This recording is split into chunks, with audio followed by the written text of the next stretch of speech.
खान एक बार फिर से आपका स्वागत करता हूं एग्जामपुर ऑफिशियल ऐप पर।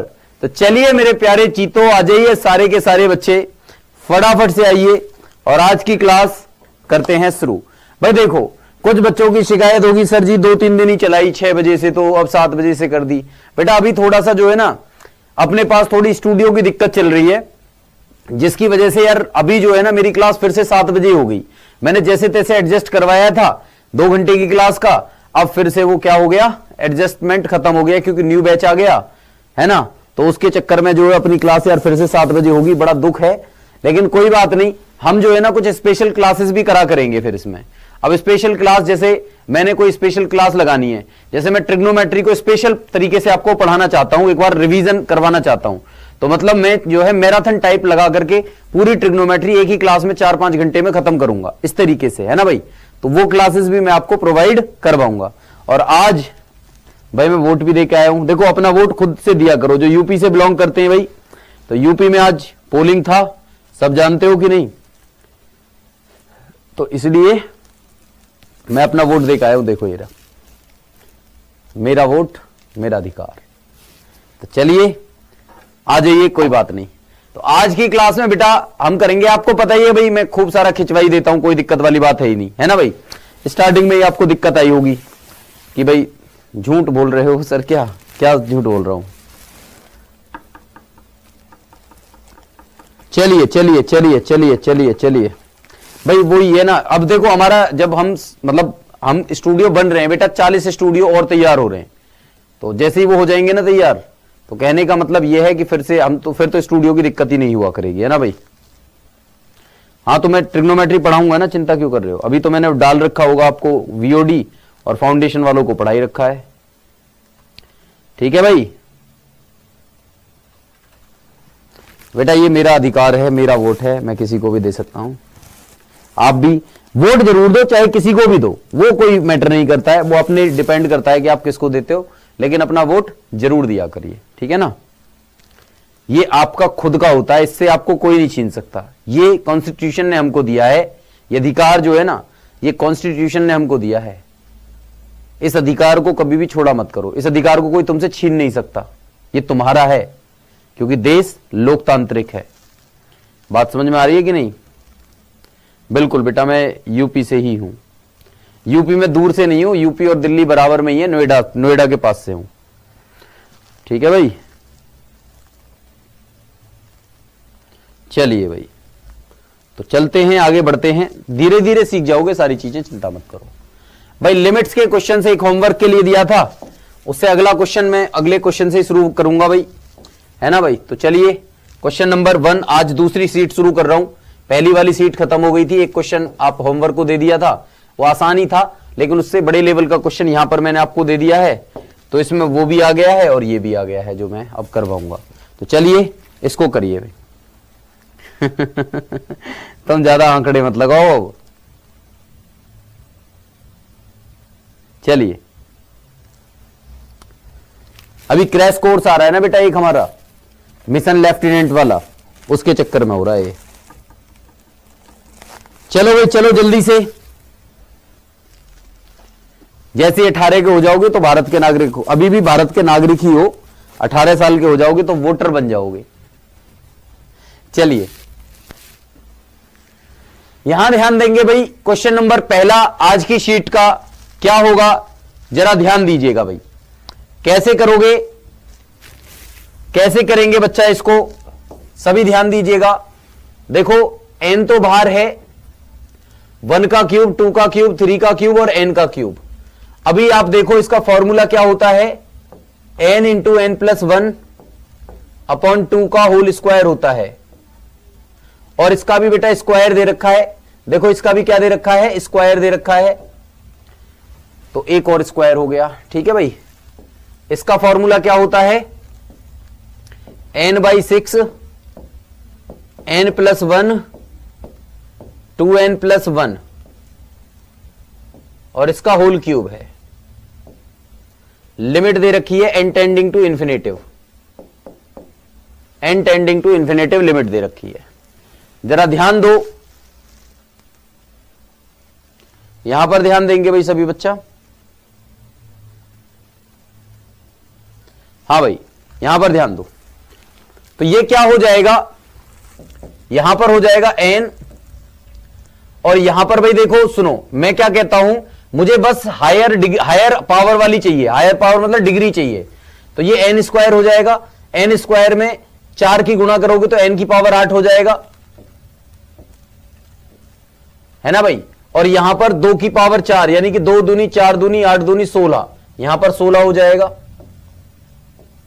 नीचे वाले में देखो, ये देखो n n 2n, तो भैया 2n का क्यूब हो गया, 2n के क्यूब का मतलब 2 दूनी 4 दूनी 8 और 8n की पावर 9 हो गया, 8n की पावर 9। देखो 2n में n की करी 2n स्क्वायर, इसमें करी तो 2n का क्यूब और 2n की क्यूब की पावर 3, तो 2 की पावर 3 8 हो गया और n की क्यूब की 3 n की पावर 9 हो गया, और 6 का कितना हो गया, 6 छिंग 36 सिक्के 216 है।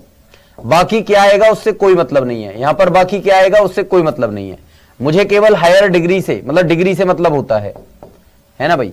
अब देखो पावर सेम है ऊपर और नीचे, ये n की पावर 9 है, यहां पर 16 है, यहां पर 8n की पावर 9 है और यहां पर 216 है, ये ऊपर पहुंच जाएगा, ये यहां पर आ जाएगा, तो देखो 216 n की पावर 9 कुछ भी हो ऊपर डिवाइड में वो मल्टी एडिशन में कुछ भी हो, और 16 निम्मा 144 n की पावर 9 यहां पर कुछ भी दे रखा हो।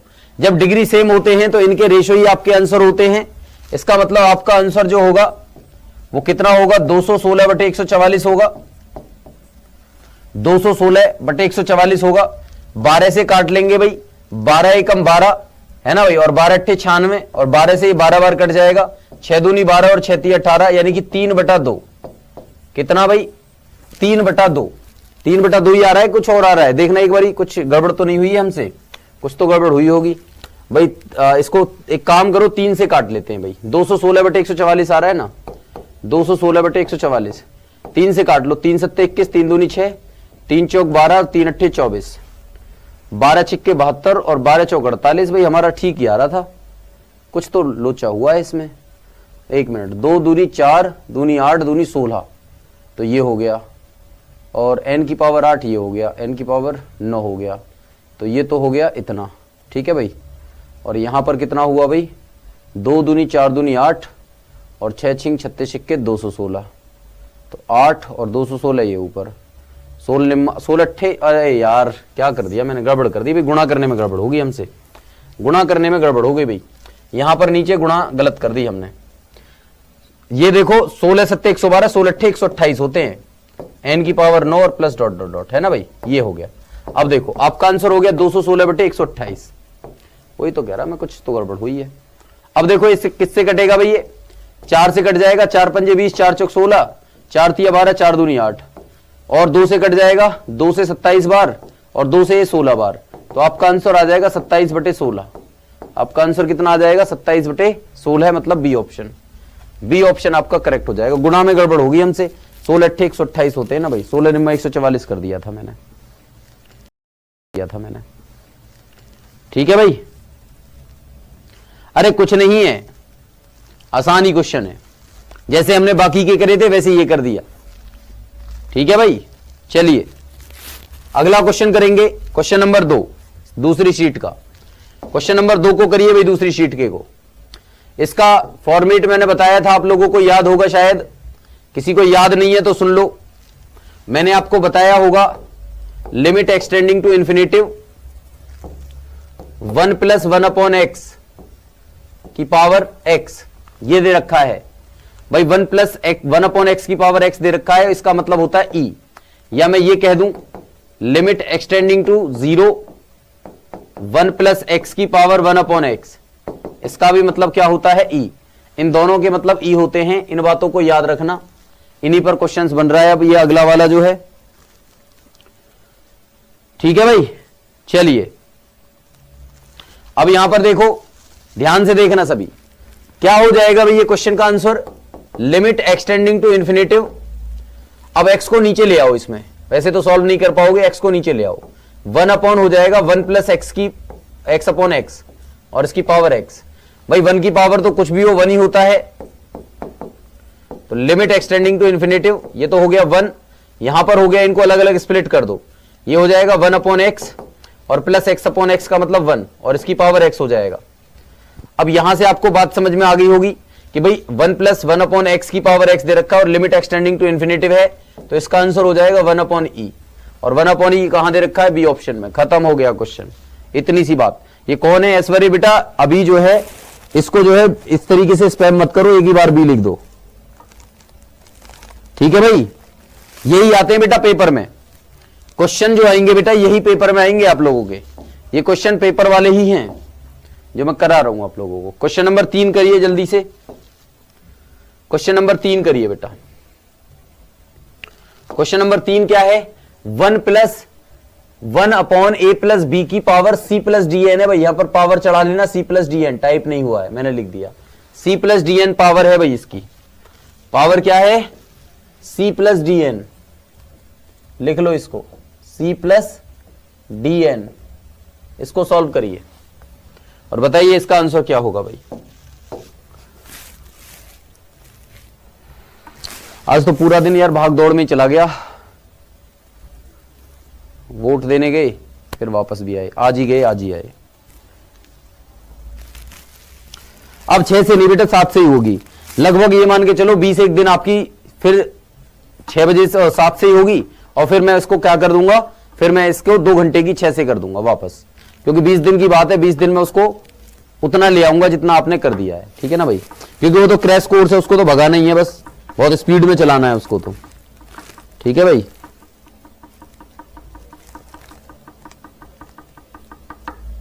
चलो भाई चीतो जवाब दो इसका क्या हो जाएगा। देखो मैंने अभी क्या बताया था, लिमिट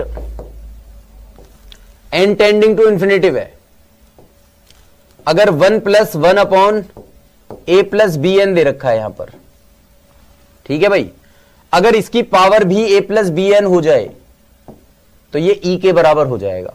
लेकिन भैया a + bn अगर पावर ले रहे हो तो यहां पर c + dn भी तो दे ही रखा था, और यहां पर a + bn की मल्टीप्लाई कर रहे हो तो a + bn से डिवाइड भी तो करोगे, ये भी तो बात है। तो इसका मतलब क्या हुआ, इसका मतलब बच्चों ये हुआ कि भाई ये तो बन गया e के बराबर, ये e के बराबर बन गया, और ये बन गया limit n tending to infinitive c + dn और a + bn, ये बन गया। अब आपको इसको सॉल्व करना है बेटा। इसमें एक काम करिए, इसमें एक काम करिए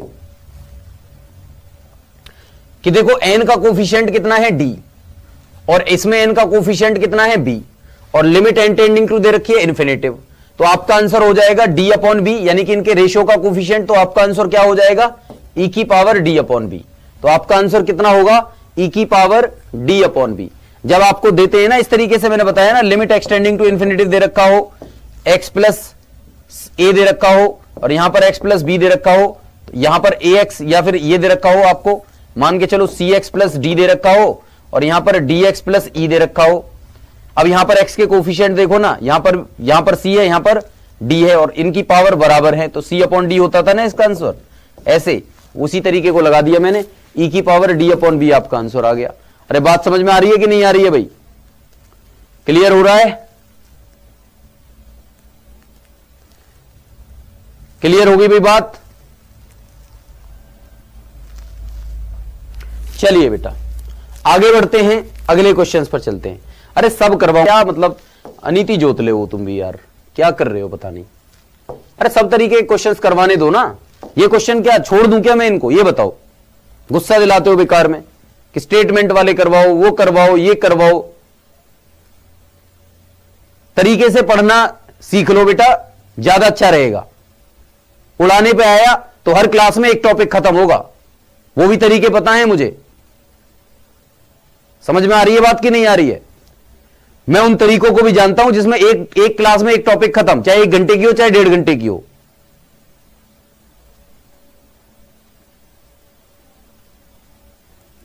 अरे सब होगा बेटा, मैं करवाऊंगा ना, चिंता क्यों कर रहे हो, मुझे पता है मुझे कैसे करवाना है। आराम से पढ़ते रहो तुम चीजों को, क्यों नहीं होगा। चलिए इसका जवाब बताएंगे कितना होगा। जब ये क्वेश्चन आएगा लिमिट एक्सटेंडिंग टू इन्फिनेटिव, इसको तोड़ लो भाई। x प्लस 1 प्लस 5 में x प्लस 1 और यहां x की power x plus 4, limit extending to infinitive, x plus 1 से x प्लस 1 कट गया 1, 5 बटे x प्लस 1 आ गया। अगर यहां पर मैं x प्लस 1 बटे 5 कर दूं, क्योंकि इसका उल्टा होगा ना पावर में, तो मेरी बात बन जाएगी e के बराबर आ जाएगा। और यहां पर ऑलरेडी क्या था, x प्लस 4 था भाई। x प्लस 1 से गुणा करिए तो x प्लस 1 से डिवाइड करो, 5 से डिवाइड करा है तो 5 से गुणा करो। तो इसका मतलब ये वाली जो वैल्यू है किसके बराबर आ गई है, e के बराबर आ गई। ये आ गई e के बराबर, और यहां पर आ गया limit extending to infinitive 5x plus 20 भाई 5x प्लस 20, और ये है x प्लस 1। तो आप मुझे बताइए कि x का डिग्री सेम है ना, x का कोफिशिएंट है 5 और यहां पर x का कोफिशिएंट है 1, तो ये क्या आ जाएगा, e की पावर 5 बटे 1 यानी कि e की पावर 5 आ जाएगा। तो e की पावर 5 यानी कि सी ऑप्शन आपका करेक्ट हो गया। अरे बात समझ में आ रही है कि नहीं आ रही है, क्लियर हो रहा है, बात समझ में आ गई। चलो भाई आगे चलते हैं अगले क्वेश्चन पर। Question number 5।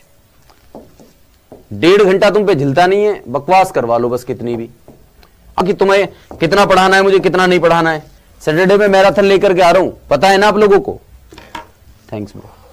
सैटरडे में मैराथन लेकर के आ रहा हूं, उसमें पूरा ट्रिग्नोमेट्री, पूरा एलजेब्रा, पूरा कैलकुलस करवाऊंगा, कर लेना उसमें, ठीक है ना भाई। देखूंगा कितना पेशेंस है आपके अंदर, कितना रुक पाते हो आप। रात को करूंगा और ध्यान रखना, तब मैं लगाऊंगा रात को स्पेशल क्लास।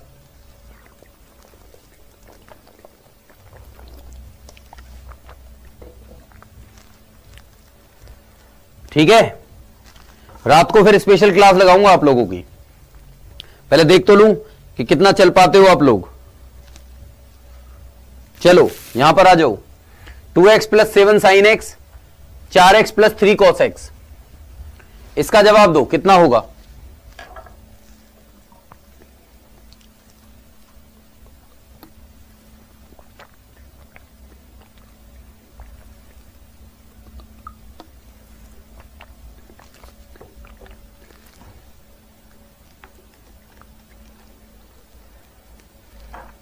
सैटरडे में बेटा मैराथन। अब ध्यान देना यहां पर, कैसे करोगे भाई इसको। ये क्वेश्चन आया हुआ है एग्जाम का। 2x plus 7 sine x, 4x plus 3 cos x, इसको बताइए कितना होगा।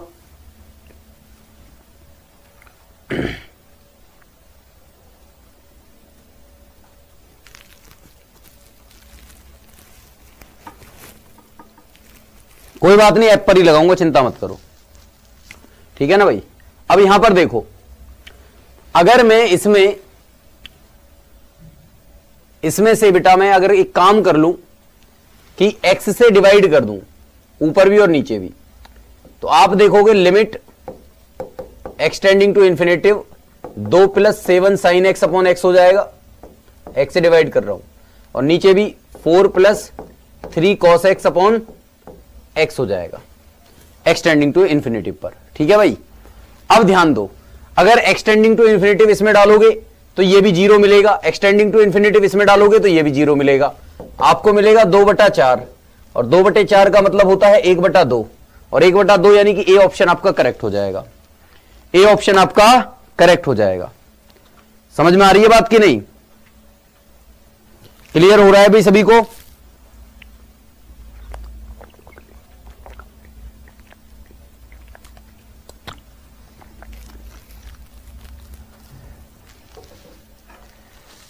चलिए स्पेशल क्लास लगाया करूंगा अब आपकी संडे में, कभी सैटरडे में, कभी नाइट, मतलब नाइट का कभी कभी रखा करेंगे। वीक में 2 क्लास तो नाइट वाली मिला करेंगे अब आपको, है ना भाई। चलिए इसको बताइए कितना होगा। Limit extending to 3x minus 3 upon mod of x minus 3, कितना होगा भैया, इसका आंसर बताइए। कैसे करोगे इसको भाई। इसको करने का तरीका यह है कि जब कभी भी आपको इस तरीके का क्वेश्चन मिल रहा है तो देखो लिमिट एक्सटेंडिंग टू 3 माइनस लोगे, यानी कि लेफ्ट हैंड लिमिट लोगे। लेफ्ट हैंड लिमिट का मतलब क्या होगा, इसको लिखोगे लिमिट एच टेंडिंग टू 0, और जहां x है वहां पर 3 माइनस एच लिखोगे। 3 माइनस एच लिखना, x की जगह -3 हो गया। यहां पर क्या लिखोगे, x की जगह 3 माइनस एच -3, भाई -3 से +3, -3 से +3 कट गया, और ये कितना आया, ये आया लिमिट एच टेंडिंग टू 0, ठीक है भाई। और माइनस एच को माइनस एच ही रखोगे, लेकिन मॉड के अंदर जो माइनस एच है वो प्लस एच आएगा, और इस तरीके से आएगा -1। ऐसे क्वेश्चंस का आंसर बेटा हमेशा डज नॉट एग्जिस्ट होता है, ये बात याद रखना। अगर आप सॉल्व नहीं करना चाहते हो तो आप डायरेक्टली लगा दो डज नॉट एग्जिस्ट। क्या लगा दोगे, डज नॉट एग्जिस्ट लगा दोगे डायरेक्टली। अगर करना है तो करके भी बता देता हूं। राइट हैंड लिमिट निकालोगे भाई, अलग आएगी, हमेशा ध्यान रखना, क्योंकि आप लिमिट एक्सटेंडिंग टू 3+ निकाल रहे हो। 3+ निकालोगे तो लिमिट एक्सटेंडिंग टू 0 लिखोगे इसको, और जहां x है वहां पर 3+ h रखोगे। x की जगह 3+ h रखा, और यहां पर भी आपने x की जगह 3+ h रखा और -3। आपने देखा ये दोनों कट गए, तो लिमिट एक्सटेंडिंग टू 0, h यहां पर आया, यहां पर कितना आया मॉड h, यानी कि पॉजिटिव h हो गया, और ये कितना आ गया 1। आपने देखा एक -1 आ रहा है, एक +1 आ रहा है, यानी कि left hand limit right hand limit के बराबर नहीं आ रही है, left hand limit right hand limit के बराबर नहीं आ रही है, इसलिए डज नॉट एग्जिस्ट आपका आंसर होगा। मॉडुलस फंक्शन जब कभी भी किसी सिंपल फंक्शन के साथ में आएगा तो उसकी मैक्सिमम केस में, यानी कि 90% केसेस में वो डज नॉट एग्जिस्ट आंसर देगा। हमेशा क्या होगा, डज नॉट एग्जिस्ट आंसर देगा, ये बात आपको पता होना चाहिए। क्वेश्चन नंबर 6 हो गया, तो क्वेश्चन नंबर 7 पर आ जाइए। क्वेश्चन नंबर 7 क्या कह रहा है भैया, देख लो। इसके बाद सारे PYQ आएंगे भाई 10 साल के। इसके बाद जितने भी क्वेश्चंस होंगे वो सारे 10 साल के PYQ होंगे। पाथ फाइंडर प्लस PYQ दोनों को मिक्स कराता हूं, आपको पता ही है मैं, ठीक है भाई। अब जरा ध्यान दो, अगला क्वेश्चन करो। इसको बताइए, ये देखो fx दे रखा है ग्रेटेस्ट इंटीजर x, और f-1 पूछ रहा है आपसे। क्या पूछ रहा है भैया, f-1 पूछ रहा है, तो f-1 बता दो आप मुझे, ठीक है भाई। इसमें भी कैसे करते हो आप, इसका भी डज नॉट एग्जिस्ट होता है, ग्रेटेस्ट इंटीजर का भी, किसी पर भी निकाल लो तो ग्रेटेस्ट इंटीजर का भी जो डेरिवेटिव होगा वो क्या होगा, डज नॉट एग्जिस्ट ही आएगा। तो मतलब सीधा आंसर भी लगा सकते हो, अगर आपको सॉल्व करना है तो कर लो। इसका निकालते हो left hand derivative. Left hand derivative होता है लिमिट एच टेंडिंग टू 0, और यहां पर रखोगे f(x + h), अच्छा x - h। इसमें क्या करोगे, देखो भाई सुनो, यहां पर रख देना, क्योंकि यहां पर 1 है तो 1 - h रखोगे, 1 - h और फिर -1 रखोगे, है ना भाई। 1 - h करके और फिर 1 रखोगे, -1 और अपॉन में h करोगे। इस तरीके से आप इसको सॉल्व करोगे तो ये आपको आंसर मिलेगा। चलिए एक बार सॉल्व करके देखिए, फिर मैं बताता हूं, ठीक है बच्चा।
बेटा तो करिए आप लोगों ने, ध्यान दो भाई। यहां पर ध्यान देंगे, जब आप लेफ्ट हैंड डेरिवेटिव निकालोगे तो क्या करोगे, f(1 - h) माइनस एच, और यहां पर क्या आ जाएगा भाई, नीचे आ जाएगा माइनस एच। इसकी वैल्यू रखोगे तो यहां पर बेटा 1 माइनस एच ग्रेटेस्ट इंटीजर में है, सॉरी यहां पर आ जाएगा आपका 1 आ जाएगा ना, F1 आएगा। तो ये हो जाएगा 1 माइनस एच माइनस F1, यहां पर हो जाएगा 1 और नीचे क्या हो जाएगा माइनस एच। देखो 1 माइनस की बात करेंगे तो ये 0 माइनस 1 अपॉन माइनस एच हो जाएगा, यानी कि 1 अपॉन एच आ जाएगा, है ना भाई। और 1 अपॉन एच का मतलब होता है इन्फिनेटिव, तो ये हो जाएगा इन्फिनेटिव किस पर, लिमिट एच टेंडिंग टू 0 पर। ठीक है भाई, क्लियर होगी भी बात, किसी को कोई दिक्कत है तो बताइए। अब राइट हैंड डेरिवेटिव निकालोगे, राइट हैंड डेरिवेटिव तो ये हो जाएगा limit H tending to 0 F1 plus H minus F1 upon H, और ये कितना हो जाएगा, ये हो जाएगा 1 और माइनस F1 की वैल्यू भी 1 है और अपॉन में h, और लिमिट h टेंडिंग टू 0 है। भाई 1 प्लस एच की वैल्यू तो 1 ही होगी, माइनस F1 तो 0 अपॉन एच तो भैया 0 हो जाएगा, लेकिन h टेंडिंग टू 0 है तो 0 अपॉन 1 तो कितना हो जाएगा भाई, 0 हो जाएगा आप लोगों का।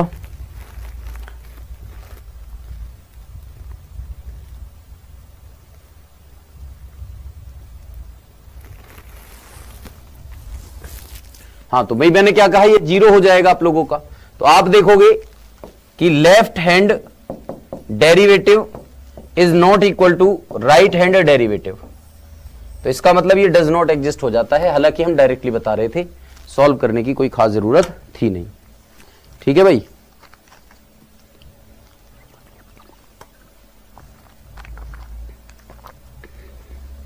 वन माइनस एच 0 कैसे हुआ, देखो भाई अगर मैं एक में से कुछ भी घटाऊं, मान लो 0.00000000 कुछ भी घटा दूं, तो ये लगभग इतना आएगा 0.99999999 इस तरीके से आएगा। और इसके ग्रेटेस्ट इंटीजर की वैल्यू क्या होगी, 0 होगी कि नहीं होगी, बताया था कि नहीं बताया था। ग्रेटेस्ट इंटीजर में जैसे मैं बता रहा था 2.3567 कुछ भी दे रखा हो, इसका ग्रेटेस्ट इंटीजर कितना होगा, 2 होगा, इस तरीके से, है ना भाई। तो ये बातें मैंने ऑलरेडी बता रखी हैं, तो इसमें कोई कंफ्यूज की होने की जरूरत है नहीं। चलिए अगला क्वेश्चन करेंगे, क्वेश्चन नंबर 8। चलिए इसको खुद से करिए बेटा। f'0 पूछ रहा है, इसमें क्या पूछ रहा है भाई, f'0, तो इसको खुद से कर लेंगे, सेम ही क्वेश्चन है, वहां x था, यहां x की पावर 3/2 है बस। क्वेश्चन नंबर 9 को करेंगे। अब क्वेश्चन नंबर 9 को बताइए कितना होगा। ये कह रहा है x sine 1 upon X where x is not equal to 0, 0 when x equal to 0, f(x) के बराबर है। इन 4 ऑप्शन में से छांटना है कौन सा सही होगा, इन 4 ऑप्शन में से छांटना है कौन सा सही होगा, करिए भाई जल्दी से।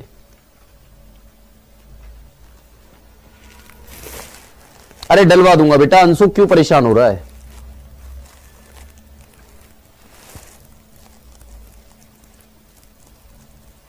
बस बस वो तो मैंने बता ही दिया, उसको तो कर ही देना, लेकिन मैं एक तरीके से सॉल्व करके भी बता रहा हूं कि सॉल्व भी करना सीख लो, है ना भाई। वो तो मैंने बता ही दिया कि आप ऐसे कर लो, लेकिन अगर किसी को सेटिस्फेक्शन चाहिए तो उसके लिए सॉल्व भी तो करवाना पड़ता है ना, तो इसलिए मैंने पहले से ही सॉल्व करवा दिया। चलिए इसको बताइए, x साइन 1 अपॉन एक्स दे रखा है, x is not equal to 0, तो इसका मतलब भाई लिमिट एक्सटेंडिंग टू 0 पर निकालो इसको, किसको, x साइन 1 अपॉन एक्स को। क्या मिलेगा, ये मिलेगा भाई x तो हो जाएगा 0 और साइन 1 अपॉन एक्स हो जाएगा साइन इन्फिनिटिव, तो ये हो जाएगा 0 और साइन इन्फिनिटिव की वैल्यू किसके बराबर बीच में होती है, 1 एंड -1 के बीच में। ठीक है भाई, -1 और +1 के बीच में होती है ये वैल्यू। अब -1 से +1 के बीच में कोई भी मान ले लो भाई, -1 से +1 के बीच में कोई भी मान ले लो, कोई भी मान लोगे तो उसमें 0 की गुणा करोगे तो आपका आंसर 0 आएगा। और x बराबर 0 भी 0 है, यानी कि f0 की वैल्यू भी क्या दे रखी है, 0। जब मैंने बताया था आपको कि फंक्शन भाई फंक्शन बराबर लिमिट हो जाए, फंक्शन बराबर लिमिट हो जाए तो function is continuous.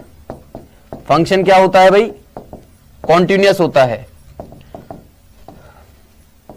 Function continuous तब होगा जब फंक्शन और लिमिट की वैल्यू बराबर हो जाएगी। मतलब कंटिन्यूटी की पहचान है लेफ्ट हैंड लिमिट बराबर राइट हैंड लिमिट बराबर एफ एक्स।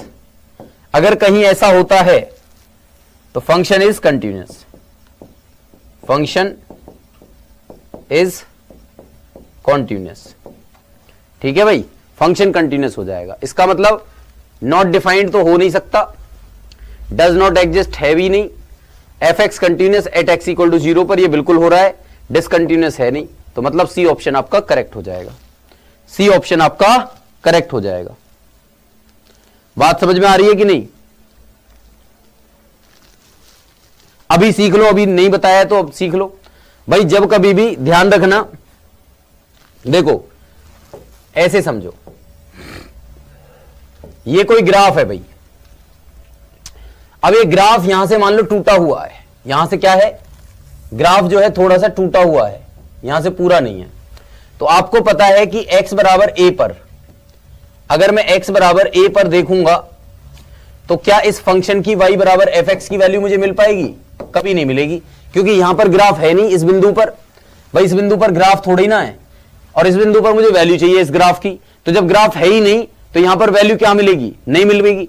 अब जब नहीं मिलेगी तो मैं इस बिंदु के थोड़ी सी पहले अप्रोच करके देखूंगा, क्या पता यहां मिल जाए, और मैं इधर भी अप्रोच करके देखूंगा, क्या पता यहां मिल जाए। अगर यहां पर मुझे वैल्यू मिलेगी और यहां पर वैल्यू मिलेगी, और ये दोनों वैल्यू अलग अलग आएंगी, ये दोनों वैल्यू क्या आएंगी? अलग अलग आएंगी। देखना भाई तुम ध्यान से, ये वैल्यू मान लो ये आ गई आपकी लेफ्ट हैंड लिमिट, और ये थी आपकी राइट हैंड लिमिट। और अगर LHL बराबर आ गई RHL, सॉरी बराबर नहीं आई RHL के, तो मतलब कहने का यह है कि ये डिसकंटिन्यूअस होगा ग्राफ, मुझे पता चल जाएगा ये ग्राफ टूटा हुआ है। अब मान के चलिए ग्राफ टूटा हुआ नहीं है, ये ग्राफ ऐसे है, और मैं इस पॉइंट पर वैल्यू निकालना चाहता हूं। इस पॉइंट पर मैं वैल्यू निकालूंगा भाई। इस पॉइंट पर जब वैल्यू निकालूंगा तो आप देखना, अगर मैं इसको अप्रोच करूंगा लेफ्ट हैंड लिमिट को, तो लेफ्ट हैंड लिमिट इसी बिंदु पर मिलेगी, इस बिंदु पर ही मिलेगी, इस बिंदु के बिल्कुल नजदीक मिलेगी। और जब यहां राइट हैंड को अप्रोच करूंगा तो राइट हैंड भी इसी बिंदु पर लगभग मिलेगी मुझे, और फंक्शन की जो वैल्यू है वो भी अप्रोक्स वहीं पे मिलेगी। तो मैं कहूंगा ग्राफ टूटा हुआ नहीं है, ग्राफ कंटिन्यूअस है। ग्राफ क्या है? कंटिन्यूअस है। इसलिए कंटिन्यूटी की डेफिनेशन हो गई कि लिमिट और फंक्शन जब कभी बराबर होंगे, लिमिट और फंक्शन जब कभी भी बराबर होंगे तो भैया ग्राफ कंटिन्यूअस होगा, यानी कि फंक्शन कंटिन्यूअस होगा। इस बात को अच्छे तरीके से समझ लो, ठीक है भाई? बात समझ में आ रही है? क्लियर हो गया? चलिए आगे बढ़ते हैं भाई। इसमें ये पिछला क्वेश्चन हो गया था हमारा, हाँ जी हो गया था। अगला क्वेश्चन करिए, क्वेश्चन नंबर 10। क्वेश्चन नंबर 10 को करेंगे भाई। ये कह रहे हैं the value of K which for X sine 5x upon 3x X is not equal to 0 K X equal to 0 is continuous at X equal to 0। मतलब अगर ये फंक्शन भैया, अगर ये फंक्शन कंटिन्यूअस है, अगर ये फंक्शन कंटिन्यूअस है तो आप मुझे के का मान बताइए, ये कहना चाह रहा है। अगर फंक्शन सतत है, फलन सतत है, तो के का मान बताइए। अगर फलन सतत है और के का मान आप जानना चाहते हैं, फलन सतत है और के का मान आप जानना चाहते हैं, तो आपको सीधा सीधा क्या करना होगा? बस एक बीट पकड़ लो बेटा, बीट पकड़ लो, लिमिट बराबर फंक्शन, बस इतनी बात पकड़ लो। इतनी बात जिस बच्चे ने पकड़ी उसका 100% क्वेश्चन सॉल्व हो जाएगा। मतलब ये बराबर होगा तभी कंटिन्यूअस होगा फंक्शन, ये दोनों बातें बराबर होंगी तभी फंक्शन कंटिन्यूअस होगा। इसको 2 बार 4 बार 10 बार लगा के देखो, आपको 100% समझ में आएगा। देखो अभी मैं बताता हूं, इसकी वैल्यू निकालनी है ना, बड़ा देखो आसान से निकालोगे। कैसे निकालोगे? सीधा इसकी लिमिट निकालो एक्सटेंडिंग टू 0 पर, लिमिट एक्सटेंडिंग टू 0 जो यहां पर दे रखा होता है उसी पर निकालनी होती है लिमिट। ये हो गया sine 5x upon 3x। LHL और RHL तब निकालते हैं जब मॉडुलस फंक्शन या ग्रेटेस्ट इंटीजर फंक्शन या कंडीशन के साथ दिया हो, तब निकालते हैं। अगर सिंपल फंक्शन है तो केवल लिमिट निकालो। तो क्या हो जाएगा भाई? इसमें 0.0 फॉर्म आएगा, और जब 0.0 फॉर्म आएगा तो क्या होगा? एल हॉस्पिटल रूल लगाओगे, लगाओ तो ये हो जाएगा cos 5x, 5x का अगेन 5, 3x का हो गया 3, और लिमिट है एक्सटेंडिंग टू 0। डालो लिमिट तो आपका आंसर आ गया 5/3। लिमिट की वैल्यू 5/3 है और फंक्शन की x बराबर 0 पर k है, तो मतलब फंक्शन की वैल्यू अगर k है और लिमिट की वैल्यू 5/3 है तो दोनों बराबर ही तो होंगे, तभी तो फंक्शन कंटीन्यूअस होगा। वो कह भी रहा है कंटीन्यूअस है, तो इसका मतलब 5/3 आपका आंसर हो गया, डी ऑप्शन खत्म। भाई मुझे पता है ना कि लिमिट एक्सटेंडिंग टू 0 f(x) की जो वैल्यू है वो बराबर होगी f(0) के, तभी तो फंक्शन कंटीन्यूअस होगा। उसने कहा है कि फंक्शन कंटीन्यूअस है, तो मैं कहूंगा इसको कि लिमिट और फंक्शन की वैल्यू बराबर है। लिमिट की वैल्यू निकाली, फंक्शन के बराबर रख दी, फंक्शन की वैल्यू k है, तो k बराबर कितना आ गया 5/3 आपका आंसर आ गया। है ना आसान?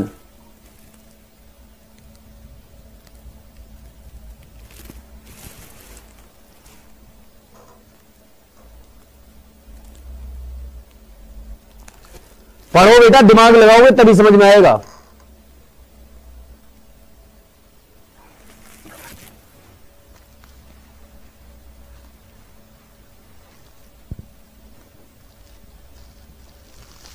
चलिए अगला क्वेश्चन देखिए, क्वेश्चन नंबर 11।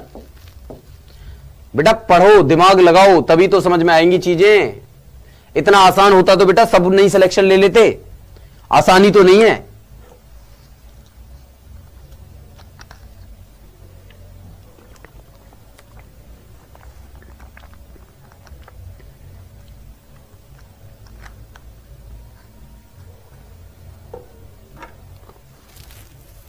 नौवां क्वेश्चन कह रहे हो क्या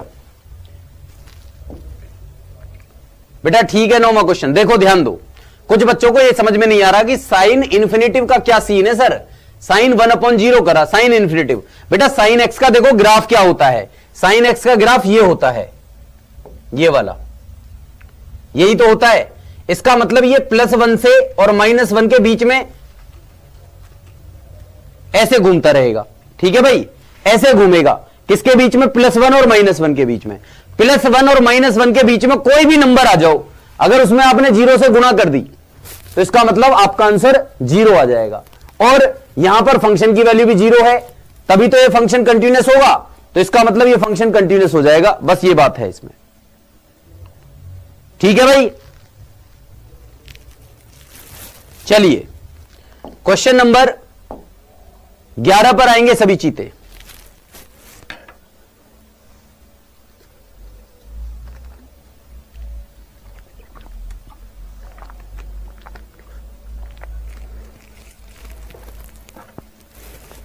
तुम्हारा नुकसान बेटा लॉकडाउन ने कर दिया, आप पढ़े नहीं ना बिल्कुल भी। खिचड़ी बन रही होगी इसलिए मैं समझ सकता हूं।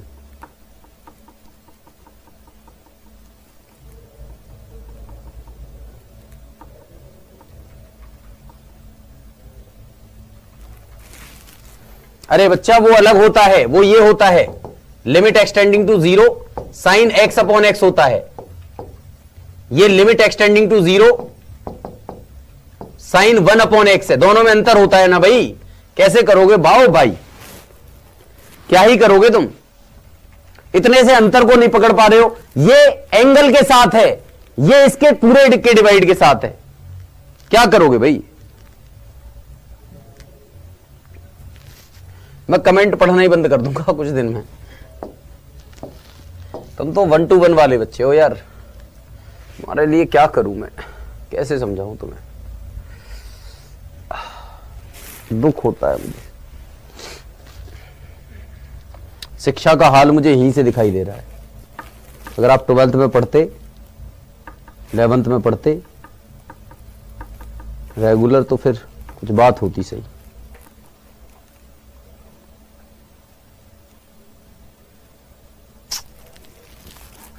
कोई बात नहीं, चलो देखो, ध्यान दो, पढ़ते रहो, चीजें समझ में आएंगी धीरे धीरे। देखो भाई, इसमें मॉडुलस फंक्शन है, लेफ्ट हैंड लिमिट लेनी है और राइट हैंड लिमिट लेनी है। लेफ्ट हैंड लिमिट लोगे, वैसे तो आपको पता ही होगा डज नॉट एग्जिस्ट इसका आंसर होगा, पता है ना सबको। मॉडुलस फंक्शन है, डज नॉट एग्जिस्ट हो जाएगा, क्योंकि वेरिएबल के साथ में मॉडुलस फंक्शन देगा, डज नॉट एग्जिस्ट आपका आंसर हो जाएगा। अब जरा ध्यान दो, अगर लेफ्ट हैंड लिमिट, फिर भी सॉल्व करके बता रहा हूं ताकि आपको समझ में आ जाए चीजें। लेफ्ट हैंड लिमिट लोगे तो क्या हो जाएगा भाई, एक्सटेंडिंग टू 0 है, तो आप करोगे सीधा सीधा लिमिट एक्सटेंडिंग टू 0, और जहां x है वहां पर 0 - h रखोगे। जहां भी x है वहां पर 0 - h रखोगे, यहां भी 0 - h रखोगे, मॉड के अंदर भी। यहां पर भी 0 माइनस एच करोगे और यहां पर भी 0 माइनस एच करोगे। आप देखोगे कि भाई ये हो गया -3h, मॉड के अंदर से h को निकालोगे पॉजिटिव निकलेगा, चाहे माइनस का हो चाहे प्लस का हो, तो ये फिर से -h हो जाएगा। यहां पर देखो ये माइनस का 7h हो जाएगा और यहां पर कितना हो जाएगा, ये माइनस का 5h हो जाएगा। 3 और 1 4h और 7 5 12h, h से h कटा, माइनस से माइनस, 1/3 आ गया, 1/3 आ गया। किस पर, लिमिट एक्सटेंडिंग टू 0 पर भी 1/3 ही रहेगा। अब राइट हैंड लिमिट देख लो, राइट हैंड लिमिट रखोगे तो अब आपको लिमिट एक्सटेंडिंग टू 0 लेना है और 3 प्लस एच 0 प्लस एच रखना है, इसमें प्लस एच करके रखना है। x की जगह क्या रखना है, 0 plus H, minus 0 plus H, और यहां पर 7 इंटू 0 प्लस एच और -5 इंटू 0 प्लस एच। इसको सॉल्व करोगे तो ये 3h और -h, ये तो अभी माइनस पॉजिटिव ही रहेगा ना, और ये होगा 7h माइनस 5h, तो ये 2h हो गया और ये 2h हो गया, ये 1 आ गया। आपका आंसर कितना आ गया, 1। तो आपने देखा left hand limit right hand limit के बराबर नहीं है, इसलिए डज नॉट एग्जिस्ट होगा। तो does not exist, D option आपका करेक्ट हो जाएगा। बात समझ में आ रही है कि नहीं आ रही है?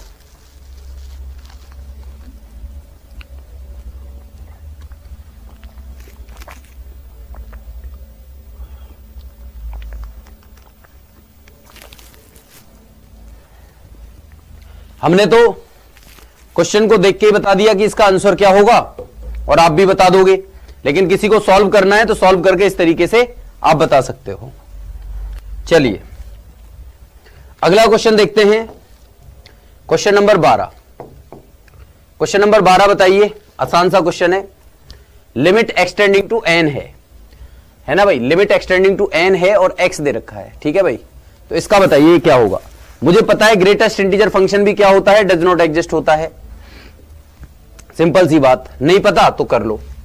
देखो भाई, आप यहां पर लिमिट एक्सटेंडिंग टू 0 डालोगे लेफ्ट हैंड लिमिट लेने के लिए, क्योंकि ग्रेटेस्ट इंटीजर फंक्शन में और मॉड में दोनों में ही लिमिट लेनी होगी, LHL और RHL। और अगर कहीं कंडीशन के साथ दे रखा हो क्वेश्चन तो वहां पर भी LHL और RHL लेनी पड़ती है, और अगर खाली फंक्शन दे रखा हो सिंपल फंक्शन तो उसमें एक ही लिमिट से हमारा काम चल जाता है। अब जरा ध्यान दो, जैसे इसमें लेफ्ट हैंड ले रहे हो तो इसका मतलब आपको क्या करना है, n है ना, यहां पर n माइनस एच लिखोगे। अगर यहां 0 होता तो 0 माइनस एच लिखते, यहां पर m होता तो m माइनस एच लिखते, इस तरीके से, है ना भाई। तो n है तो इस ग्रेटेस्ट इंटीजर फंक्शन में आप क्या लिखोगे, n माइनस एच लिखोगे, n माइनस एच। और भैया n माइनस एच का मान कितना होता है, h 0 को डिनोट कर रहा है, 0 के लगभग आप अप्रोच कर रहा है, तो n में से 0 के जैसी कोई अगर नंबर घटाओगे, 0 के लगभग बराबर कोई नंबर घटाओगे तो n से तो जस्ट एक कम ही आएगा ना।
हाँ बेटा, ये ग्रेटेस्ट इंटीजर फंक्शन मैंने बताया तो था, एक बार फिर से सीख लो।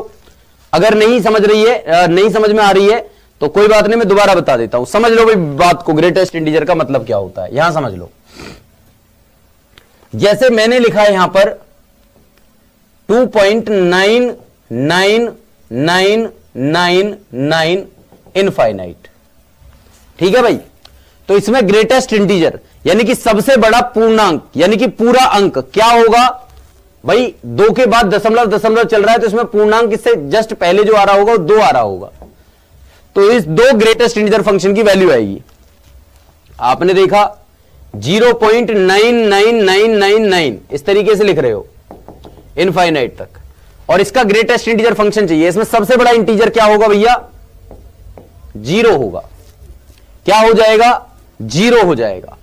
इसमें देखो 2.00000 इनफाइनाइट तक और 1 मान लो लास्ट में दे दिया। इसका ग्रेटेस्ट इंटीजर फंक्शन क्या होगा, इसका ग्रेटेस्ट इंटीजर फंक्शन भी 2 होगा, क्योंकि 2 ही इसमें इंटीजर है। अब मैं ये कह रहा हूं कि भैया n में से मैंने 0.000000000 लगभग इतना घटा दिया, ठीक है भाई। इसका ग्रेटेस्ट इंटीजर क्या होगा, तो भैया n में से कुछ घट रहा है ना, तो जस्ट n से पहले वाला एक ग्रेटेस्ट इंटीजर आएगा, यानी कि n-1 आएगा। क्या आ जाएगा, n-1 आ जाएगा, ठीक है भाई। अगर मैंने n में कुछ जोड़ दिया, मान लो n में जोड़ दिया 0.000000001 तक इस तरीके से, और आपसे पूछे इसका आंसर क्या होगा, तो भैया n में कुछ जुड़ रहा है ना, इसका मतलब n तो ग्रेटेस्ट इंटीजर रहेगा ना, n में कुछ जुड़ेगा यानी कि n पॉइंट कुछ भी हो, 0000 हो, तो आपका ग्रेटेस्ट इंटीजर क्या रहेगा, n तो रहेगा ना। इस तरीके से बात समझ में आ गई आप लोगों को कि अभी भी नहीं आई भैया, बोलो।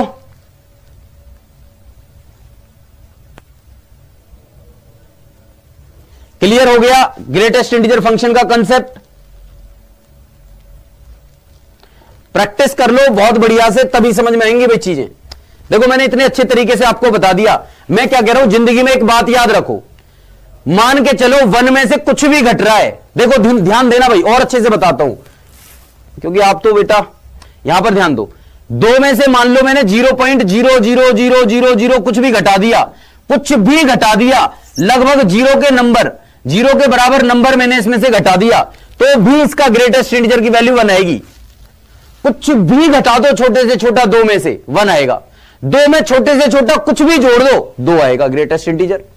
इसी तरीके से n में कुछ भी घटा दो छोटे से छोटा n-1 आएगा, और कुछ भी छोटे से छोटा n में जोड़ दो तो n आएगा ग्रेटेस्ट इंटीजर। जोड़ोगे तो n, घटाओगे तो n-1। मान लो n-1 में से 0.0001 घटा दिया कुछ भी, तो आपका n-2 हो जाएगा, मतलब 1 खिसक जाएगा पीछे की तरफ। बात समझ में आ रही है?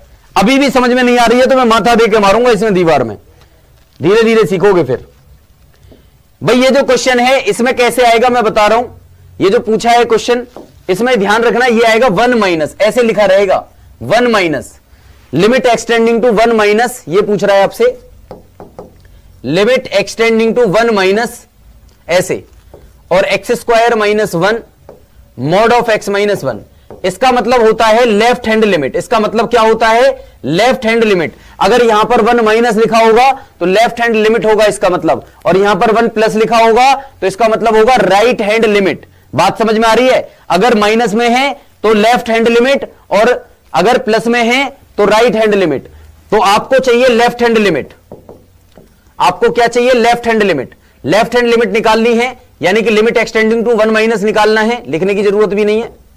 तो इसका मतलब होता है, इसको आप लिख सकते हो, इसको लिख सकते हो लिमिट एक्सटेंडिंग टू 0, h ले लिया, और यहां पर लिखूंगा मैं x की जगह 1 - h, 1 - h का होल स्क्वायर -1, और यहां पर भी x की जगह लिखूंगा 1 - h - 1 का मॉड। अब इसको सॉल्व करेंगे तो लिमिट एक्सटेंडिंग टू 0 ये हो जाएगा 1² + h² - 2h -1, और यहां हो जाएगा -1 से +1 कट गया, मॉड h माइनस में तो पॉजिटिव h आ जाएगा। देखो -1 से +1 कट गया, limit extending to 0, h common लोगे तो h - 2 आएगा, और नीचे h है, h से h कट जाएगा। लिमिट डालोगे तो 0 - 2, यानी आपका आंसर क्या आ जाएगा, -2। तो मतलब आपने देख लिया कि भैया इसका जो होगा, इसका लेफ्ट हैंड लिमिट यानी कि 1 - की जो वैल्यू होगी वो होगी आपकी -2। मान के चलिए आपसे पूछा जाता लिमिट एक्सटेंडिंग टू 1 प्लस बताइए x square minus 1 upon mod of x minus 1, यह पूछा जाता। इसका मतलब होता लिमिट एक्सटेंडिंग टू 0, एक्स की जगह 1 प्लस एच रख देता, बस इतनी बात कर लेते। बात समझ में आ रही है? ये मॉड के अंदर है भैया, यहां ध्यान दो। तो ये हो जाएगा 1 square H square plus 2h और माइनस 1। आपको पता है आंसर कितना आएगा, ये हो गया h, ये कट गए दोनों, h कॉमन लोगे तो आपका आंसर आ जाता 2। आपका आंसर क्या आ जाता 2। तो अगर आपसे 1 प्लस पूछता तो आपका आंसर आ जाता 2, और आपसे माइनस में पूछा है 1 माइनस तो आपका आंसर है -2। इसलिए तो ये डज नॉट एग्जिस्ट होते हैं। अगर कंप्लीट वैल्यू पूछता इसको हटा देता और ऑप्शन में लिखता डज नॉट एग्जिस्ट तो आपका आंसर डज नॉट एग्जिस्ट हो जाता। 1 माइनस पूछा है तो आंसर -2, 1 प्लस पूछा है तो आंसर 2, अगर पूरा पूछा है तो डज नॉट एग्जिस्ट। 3 बातें समझ में आई कि नहीं आई? धीरे धीरे सीखोगे ना, अभी तो पीवाईक्यू शुरू नहीं हुआ है ना, अगली क्लास में आपका पीवाईक्यू भी शुरू हो जाएगा तो आपको और अच्छे से बात समझ में आएंगी। बात समझ में आ रही है? तो अभी तो आप समझ लो एक तरीके से कंसेप्ट तैयार कर रहे हो अपने, जब कंसेप्ट तैयार हो जाएंगे तो फिर हम पीवाईक्यू करेंगे और फिर आपको और अच्छे से समझ में आएंगी बातें। ठीक है भाई? तो चलिए इसका जवाब दीजिए क्वेश्चन नंबर 14 का। क्या होगा क्वेश्चन नंबर 14? भाई देखो ध्यान देंगे, क्वेश्चन नंबर 14 में अब 5/2 दिया है। 5/2 का मतलब 2.5 होता है। भाई 2.5 में से कुछ जोड़ो या घटाओ, 2.5 में कुछ भी जोड़ो या घटाओ, क्या ही फर्क पड़ेगा। और इसका ग्रेटेस्ट इंटीजर कितना होगा सब बता दो, 2 ही होगा, बस खत्म कर दो, सी ऑप्शन आपका करेक्ट हो जाएगा। भाई 2.5 में से कुछ भी घटाओगे, 2.5 में से कुछ भी घटा लो, मान के चलिए एक्सटेंडिंग टू 5/2 है, यहां पर रखोगे 5/2 माइनस एच करोगे, यानी कि 2.5 में माइनस एच करोगे तो भी 2 आएगा और प्लस एच करोगे तो भी 2 आएगा, तो कोई फर्क पड़ेगा ही नहीं, तो 2 आपका आंसर आ जाएगा। क्लियर हुआ? अगला क्वेश्चन देख लो, क्वेश्चन नंबर 15। क्वेश्चन नंबर 15 क्या कह रहा है भाई? देखो ऐसा क्वेश्चन मैंने एक करवाया था आप लोगों को, फिर से आ गया। अब ये कंटिन्यूअस है भैया, कंटिन्यूअस है तो आप सिंपल फंक्शन दे रखा है और किस पर निकालना है, एक्सटेंडिंग टू 0 पर निकालना है। तो 3x + 4 10x हो गया और अपॉन में x की वैल्यू डालोगे तो 0.0 बनेगा। एल हॉस्पिटल रूल लगाओगे, लिमिट एक्सटेंडिंग टू 0, 3x का 3 हो गया, 4 10x का हो गया sec स्क्वायर x और x का हो गया 1। लिमिट डाली तो ये हो गया 3 + 4 = 7। और भैया चूंकि ये कंटिन्यूअस है तो ये फंक्शन की वैल्यू के बराबर होगा, यानी कि k के बराबर होगा। तो k बराबर कितना हो गया? 7 हो गया। अरे अब समझ में आ रही है बात की नहीं आ रही आप लोगों को? बोलो, किसी को कोई दिक्कत?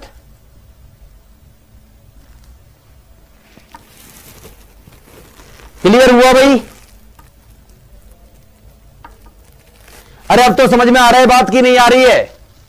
अब तो क्लियर हो रहा है कि नहीं हो रहा है, ये तो बता दो मुझे। आ गया ना समझ में? आसान लग रहा है ना धीरे धीरे? चलिए और भी आसान लगेगा, चिंता मत करो, और भी आसान लगेगा बेटा। अब ये हो गए आपके पीवाईक्यू शुरू। अब ये बेटा 2020 से लेकर के और 2012 तक के सारे पीवाईक्यू आपको मिल जाएंगे इसी सेशन में, इसी मतलब शीट में। तो अगली क्लास होगी पीवाईक्यू पर बेस्ड। आज के लिए इतना ही करते हैं और मिलते हैं आपसे नेक्स्ट क्लास में। नेक्स्ट क्लास और भी शानदार होने वाली है। तो जय हिंद to all of you, bye bye, take care, love you to all.